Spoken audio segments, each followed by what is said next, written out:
In the early days of YouTube, I put up a YouTube video as me guiding people through a self-hypnosis session. That video has garnered more than 1 million views. Back in the early days of YouTube, though, I was enamored by the feedback and the comments that people left. One of those comments always stuck out in my mind. They said, "Richard, I love watching your hypnosis videos, and the reason why is because you have a beautiful cadence and rhythm." Of course, with 1 million people watching, there were some not so kind comments either. One of those comments said, "I can't watch this guy's videos at all because he sounds a lot like Kermit the Frog." Like many other hypnotists, I've really tried to find my hypnotic voice. The hypnotic voice we're all told we should have so that we sound like a hypnotist.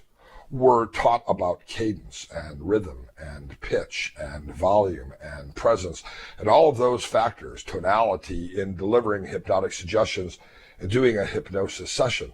But I want to share with you what I've discovered really is the key to having the most effective hypnotic voice. And it's not your rhythm, your pitch, your rate, your speed, or any other factor. Many of you who followed my story know that about 4 or 5 years ago, I had numerous throat difficulties. In fact, I had numerous throat surgeries. And although my voice has probably recovered about 85%, my voice isn't as strong or as good as it used to be. But even though my voice isn't as strong as it used to be, the reality is I think I'm still a pretty good hypnotist. And that's because I found that the most important variable is not our rhythm, our pitch, our speed, our rate, or do we sound like a hypnosis recording or not, but are we actually communicating to our clients from a basis of genuineness that rests on a foundation of compassion. Yes, the most important variable in your hypnotic voice is going to be genuineness and compassion.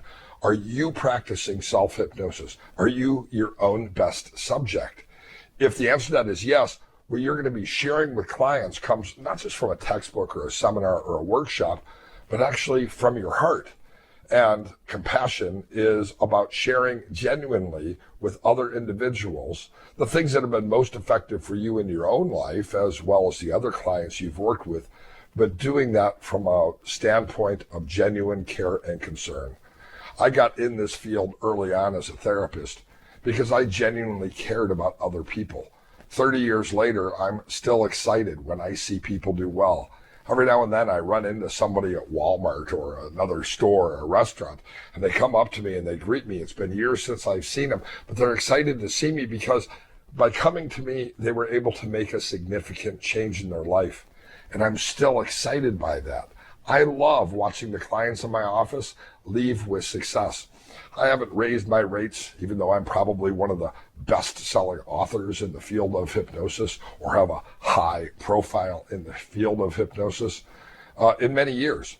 And the reason why is because I genuinely enjoy working with people. So I've kept my rates moderate, probably very similar to the other hypnotists in my area, because while I earn a good living doing what I do, I genuinely enjoy the opportunity to help and work with as many people as possible. If you operate from a basis of genuineness and do so with compassion towards other people, the result is, even if you have a squeaky voice, even if your rate or your pitch isn't perfect, even if you don't sound like a hypnosis recording or don't like your voice, the reality is you're going to be an exceptional hypnotist.